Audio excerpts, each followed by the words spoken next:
Hamjambo na karibuni katika kipindi chetu cha leo.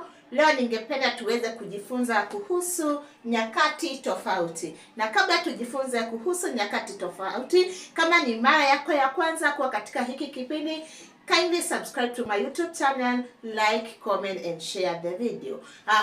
Tutajifunza nyakati tatu. Nyakati hizi ni gani? Tuko na wakati uliopo. Kwa mfano saa hizi tunasema ni wakati uliopo.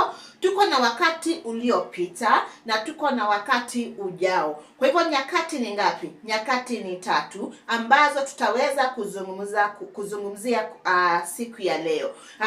Kwa hivyo ninasema kwamba tuko na wakati uliopo, wakati uliopo. Tuko na wakati uliopita.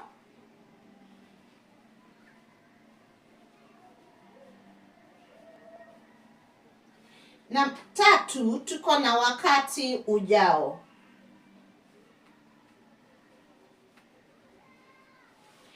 Wakati tunazungumza kuhusu wakati uliopo, tunazungumza kuhusu saa hizi tu. Huwa tunatumia nini? Huwa tunatumia na. Wakati tunazungumzia wakati uliopita, kumaanisha hicho kitu ama hicho kitendo kishafanya nini? Kishatendeka, huwa tunatumia li.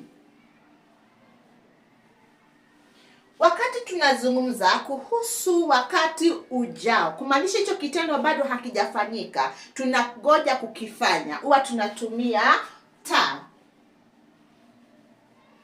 Wacha tuangalie mifano ya nyakati tofauti katika sentensi. Kwa mfano tuko na wakati uliopo ambao tunasema huwa tunatumia na. Kwa mfano saa hizi nafanya nini? Anafunza. Mwalimu anafunza. Kwa hivyo tuko na kuonyesha kwamba tunazungumza kuhusu wakati uliopo. Tuko na wakati uliopita ambao tumesema watu tunatumia nini? Li. Kwa hivyo neno anafunza tunataka tuigeuze iwe katika wakati uliofanya nini? Uliopita. Kwa hivyo tutasema mwalimu alifanya nini? Alifunza. Alifunza.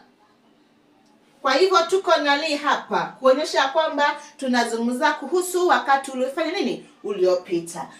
Tuko na wakati ujao ambao tumesema kwamba huwa tunatumia nini? Huwa tunatumia ta. Kwa hivyo tutumie lile neno ambalo ni anafunza, tugeuze kutoka wakati uliopo tupeleke katika wakati ufanye nini? Ujao. Kwa hiyo tutasema kwamba mwalimu atafanya nini? Atafunza. Kwa hivyo unaona kwamba ta inafanya nini? Inajitokeza. Tuangalie kitenzi kingine. Kwa mfano tunasema fanya nini? Anaandika. Anaandika. Anaandika. Wakati uliopo tunatumia na kuonyesha kwamba hicho kitendo kinafanyika nini? Kinafanyika saa hizi tu. Tuko na wakati uliopita. Tutasema kwamba aliandika. Aliandika. Kwa hivyo tutatumia li kuonyesha kwamba hicho kitendo kishafanya nini? Kishafanyika. Tuko na wakati ujao, tutasema nini? Ataandika. Ataandika. Kwa hivyo tumetumia nini?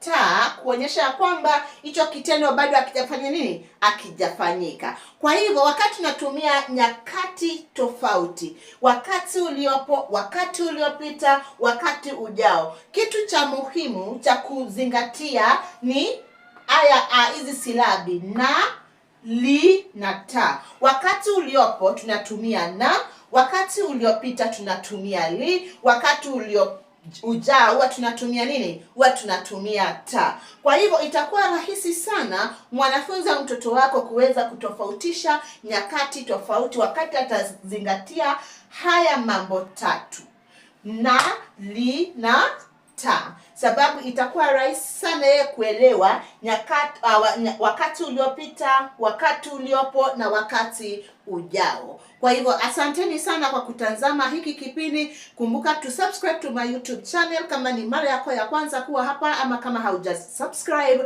Wale ambao wamekuwa wakikuja katika kipindi chetu wamesubscribe, asanteni sana kwa kutazama video. Wacha tuendelee na kutazama hizi video tuweze kusoma zaidi na zaidi.